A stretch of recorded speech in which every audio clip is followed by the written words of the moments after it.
Well, we're going to begin tonight with a KREM 2 exclusive. We are talking to a woman who said she might have heard troubling sounds coming from a helicopter just before it crashed out near Davenport. It also killed 2 men on board. KREM 2's Amanda Rowley traveled to Davenport. She joins us now with new information from this crash. That's right. The Lincoln County coroner has just identified the 2 men who were on board that helicopter that crashed last night. They are identified as Ryan Sandvig from Spokane and Mark Mantuffel from Coeur. Now, I'm standing about a mile from where that crash happened last night, and right now the NTSB is on scene investigating. Now, on the night of the crash, Darcy Lindstrom, whose property I'm standing on right now, she heard a strange sound and came right out here to her deck to find out what happened. She never imagined it would have been a fatal helicopter crash. Now, the NTSB told me an investigator arrived on scene this morning, and they confirm it was a Robinson R-44 helicopter that crashed.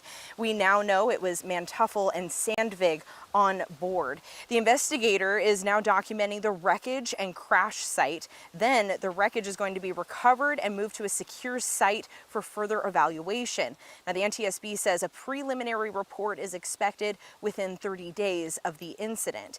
Now, I spoke with Darcy Lindstrom, who lives, as I mentioned, about a mile from the crash, and she says this area commonly sees air traffic, only this time she noticed a much stranger sound.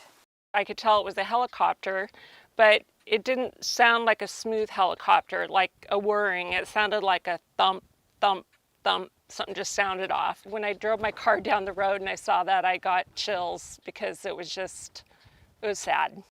Now, we do know the helicopter crash did start a small fire in the area. Darcy, in fact, she captured a few photos from a distance showing the smoke, and that made her worry because where the crash happened, that's about a half a mile from her son's property. But thankfully, though, crews were able to get that fire contained quickly.